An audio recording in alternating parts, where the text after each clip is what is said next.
the S-chip program of health insurance for poor children. 3 separate veto override bills had to be passed. And yet, as soon as anything comes up, a defense tag on it, it's going to pass. Overwhelmingly. This isn't, and it's not a party. It's going to pass party lines. It's going to pass with everyone. And I think it's easy to kind of get away with that because you hear things like, well, this is for defense. It's for our troops overseas. And it's like, well, okay, we should be spending money on that. But if you actually look at where this money's going, we could pick apart so many examples. But one I just saw online the other day from LA Times, we spent $40 million to build a prison in Iraq. The Iraqis did not want. We never even finished the project, so this is a completely unused, uncompleted prison. We dumped $40 million into it. And again, that's just one of probably countless examples. Right. And you can go over the merits of maintaining a massive nuclear deterrent when you don't have another massive nuclear power or massive missile defense programs, when the Soviet Union is no longer going to be launching a massive first strike. Right. I think it was on MSNBC the other night, they were talking about how the Air Force had recently released a study showing that, or it might have been CNN, might have been Fareed Zakaria. They released a study showing that we have approximately, I believe, 5,000 nuclear weapons available, and an accurate, applicable deterrent that we would need could be broken into 311. And obviously the president has come out in favor of 0 nuclear weapons, which I think would be, fantastic. But it's ridiculous that we're spending this much. Well, well, just to cut you off for 1 second, to touch on what you were saying, I think, I'm not positive about this number, but I believe our military spending is equal to the next 15 countries combined. And of those, many of them, a majority anyway, are allies. So, is this necessary? It's disproportional, and as we see from the conflicts that we're fighting in Iraq and Afghanistan in particular, we're not going across the plains of Western Europe tank on tank. So we might not necessarily want to spend all of our defense money on the bigger, better weapons when we might just need the smarter weapons. Sure. And I think that kind of segues into the next topic I wanted to talk about today, which was our spending and our deficit.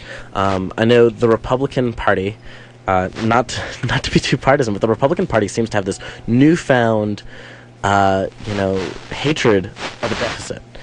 And they've been talking a lot about how we can't have a deficit, we can't pass a stimulus bill to prevent the next Great Depression because of a deficit. We can't provide healthcare because we might have a deficit. We can't provide unemployment because we might have a deficit. But we can't return our tax levels to record lows under the Clinton administration. Sure. Well, yeah, that's what you hear from not only Republicans, but an increasingly number of Democrats.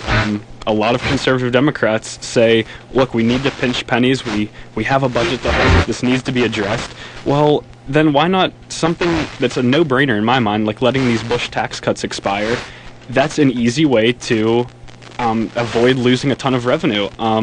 Look at this. These politicians are basically saying, yeah, let's cut checks averaging $3 million to the richest 120,000 people in the country. That's what these tax cuts are about. It's not to stimulate the economy. It really is. It benefits the wealthiest of the wealthiest Americans, the top 1%, if not even beyond that.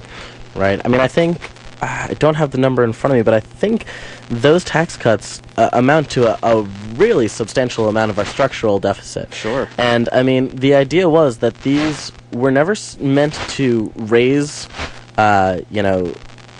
revenues, these tax cuts. We're definitely not even close to that point on the Laffer curve. And they were meant to be temporary while we had a tremendous surplus.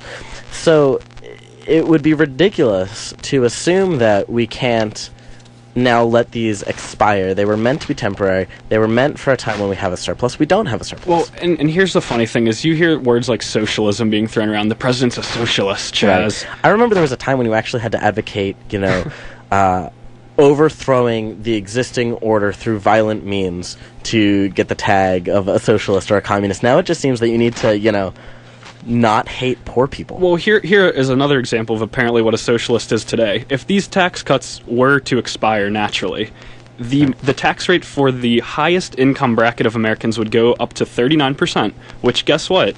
That's slightly lower than the tax rates for the wealthiest when it was Ronald Reagan's first term in office. Right. So our definition of socialism is now going back to Reagan-era tax policies. And I mean, if you want to talk about these rates compared to the past, under Eisenhower, the top tax rate was up near 90%.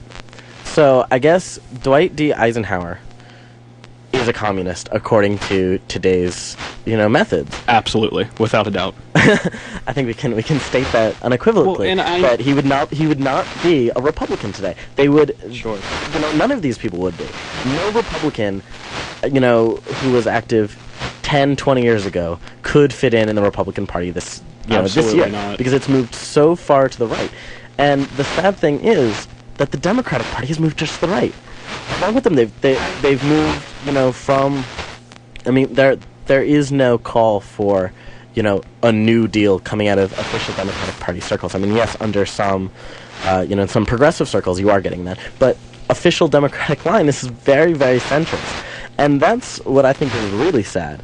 Is that the rhetoric that the Democratic Party is allowing to stick is getting more and more extreme as the Democratic Party itself is getting less and less extreme. Yeah, absolutely. And so I think what's really worrying is that nothing is really being done to combat that. And so deficits have never really been considered like the terrible, horrible thing in American history that we have. I mean, when this country was founded, they thought deficit was a good thing.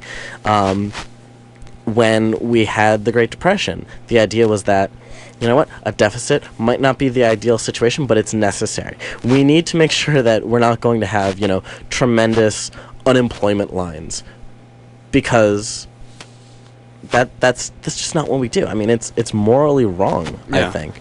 Well, and I mean, you go back to 2001 when these first set of Bush tax cuts were pushed through Congress. A lot of Republicans and conservatives today like to say, oh, these Democrats are ramming things down our throat, which, first of all, that's ridiculous. We see how hard it is to get anything done. After a year of debate, Sure. A year to chew, it's being rammed down your and throat. these tax cuts, they were passed with reconciliation, which was a tactic that when the Democrats even considered doing that for healthcare, the Republicans were up in arms that this is not how you pass something. Well, why are they allowed to do that? Right, they're allowed to get use away with a for lot the Bush more. tax cuts. So we're going to have to take a quick break right now so we can do traffic and weather. So we're going to be back on just a moment here on 92.1 WPTS News. Pittsburgh's Progressive FM, 92.1 WPTS. And we're back with 92.1 WPTS News. Time for weather. Right now here in Oakland, it is 91 degrees. Feels like it is 89 and sunny. Tonight we're looking at a low of 66 and clear. With tomorrow a high of 92 and clear.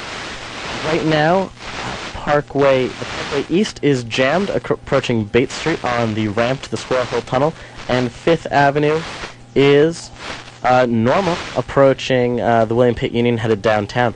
So that is your traffic and weather here on WPTS News. Stay tuned, and the left foot is returning in just a second. Although national news sources tend to focus on poverty as an international issue, domestic poverty does not deserve to be ignored. Small changes such as donating canned food or used clothing can make a big change in someone's life.